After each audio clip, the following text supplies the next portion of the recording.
프로젝트 헤이 메리, 앤디 위어 저작을 강동혁 번역, RH코리아 2021년 5월 4일.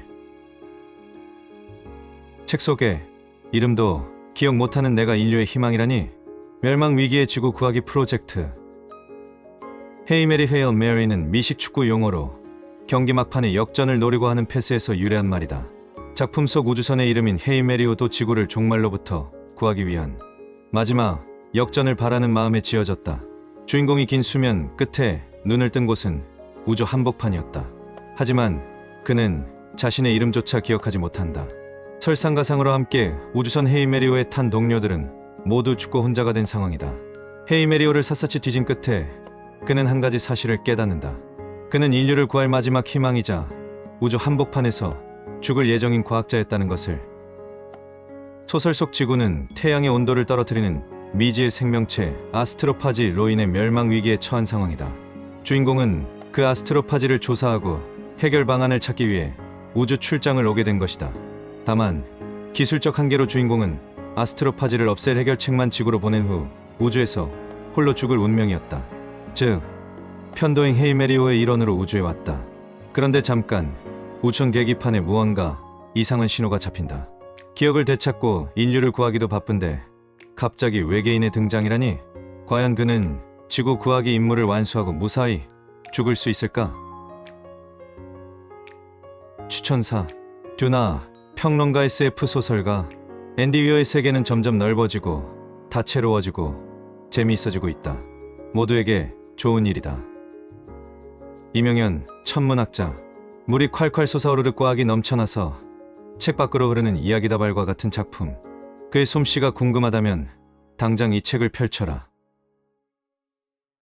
책 속으로 상황은 심각하고 치명적이었지만 그게 정상이기도 했다. 제2차 세계대전 중 대공습을 당한 런던 시민들도 평소처럼 일상을 이어갔다. 가끔씩 건물들이 날아간다는 사실을 알고서도 사태가 아무리 절망적이라도 누군가는 계속 우유를 배달해야 한다. 그러다가 맥크리디 부인의 집이 밤에 폭격을 당한다면 그 집은 배달 고객 명단에서 지우는 것이다. 외계의 생명체에 의한 것일지도 모르는 세계 멸망을 한 세대나 두 세대쯤 앞두고 있는 상황도 그랬다. 나는 아이들 앞에 서서 그 애들에게 기초과학을 가르쳤다. 이 세계를 다음 세대에게 전해주지 못한다면 세계가 존재하는 의미가 뭐겠는가? 본문 54쪽. 당신의 몸을 별들에게 맡깁니다. 적당한 말인 것 같다. 진부할 수는 있겠지만 그렇게 말하니 기분이 좀 나아진다. 다음으로 나는 야오 사령관을 에어로크로 운반한다. 그를 안에 넣고 에어로크를 밀봉한 다음 같은 방식으로 그의 유해도 떠나보낸다. 야오 리지에 나는 그렇게 말한다. 그의 이름이 어째서 온전히 기억나는지 모르겠다. 그냥 그 순간 떠올랐다. 당신의 몸을 별들에게 맡깁니다. 에어로크가 휙 돌고 나는 혼자가 된다. 그동안도 내내 혼자였지만 이제는 정말로 혼자다. 나는 최소 몇 광년 내에 살아있는 유일한 인간이다. 본문 99쪽. 30년. 나는 아이들의 작은 얼굴을 바라보았다. 30년 뒤면 이 아이들 모두가 40대 초반이 된다. 이 아이들이 그 모든 부담을 지게 될 것이다. 쉽지 않은 일일 것이다. 이 아이들은 목가적인 세상에서 어린 시절을 보내고 세계 멸망이라는 악몽 속에 내던져진다. 이 아이들은 제6차 대멸종을 겪게 될 세대였다. 나는 뱃속이 꽉 뭉치는 기분이 들었다. 나는 아이들로, 행복한 아이들로 가득한 교실을 바라보고 있었다. 그리고 그중 몇 명은 문자 그대로 굶어 죽을 가능성이 컸다. 선생님은, 내가 말을 더듬었다. 선생님은 가서 뭘 좀 해봐야겠다. 암석 과제는 잊어버리려무나. 본문 103쪽. 그레이스 박사님, 박사님의 상처 입은 자아를 어루만져 주겠다고 샘플을 여기 남겨둘 만큼 여유로운 상황이 아닙니다. 상처 입은 자아요? 이건 제 자아 문제가 아닙니다. 이건 우리 아이들 문제라고요. 아이 없으시잖아요. 아니, 있어요. 수십 명이나 있습니다.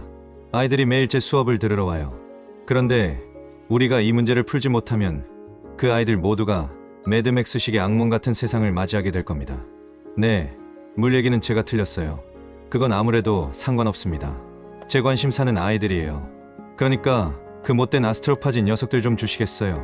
본문 107쪽. 나는 자살 임무를 수행하러 왔다. 존, 폴, 조지, 링고는 집에 돌아가지만 길고도 험난한 나의 여정은 여기에서 끝난다.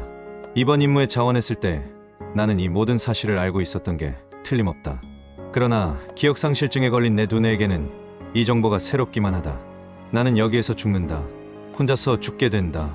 본문 111조. 인류는 우주의 혼자가 아니다. 그리고 나는 방금 우리의 이웃을 만났다. 이런 씨발. 본문 179조. 다른 유사성. 너랑 나는 둘 다 우리 사람들을 위해 기꺼이 죽으려 함. 왜? 질문. 진화는 죽음을 싫어함. 종족 전체로 봐서 좋은 일이잖아. 내가 말한다. 자기희생 본능은 종 전체가 지속될 가능성을 높여줘. 모든 에리디언이 다른 이들을 위해 기꺼이 죽지는 않음. 나는 키득거린다. 인간들도 그래. 너랑 나는 좋은 사람. 로키가 말한다. 그러게. 나는 미소 짓는다. 그런 것 같아. 본문 506조. 영양실조, 소요 사태, 기근. 모든 기관 시설이 식량 생산과 전쟁에 투입될 겁니다. 사회조직 전체가 붕괴할 거예요. 역병도 돌겠죠. 엄청나게 많은 역병이 전 세계에서 말입니다. 보건의료 체계에 과부하가 걸릴 테니까요. 한때는 쉽게 통제했던 질병의 발발도 억제할 수 없을 거예요. 그녀가 돌아서서 나를 마주 보았다. 전쟁, 기근, 질병, 사망. 아스트로파지는 말 그대로 종말입니다. 헤이메리오는 지금 우리가 가진 전부예요. 나는 헤이메리오의 성공 확률을 눈곱만큼이라도 높일 수 있다면 그 무엇이든 희생할 거예요. 중략, 지옥에나 떨어져요. 아, 그럴 거예요. 분명히 그럴 겁니다. 박사님을 포함한 세 사람은 타우스티로 가겠죠. 나머지 우리는 지옥으로 가요. 더 정확히 말하면 지옥이 우리한테 다가오는 거지만. 본문 621조.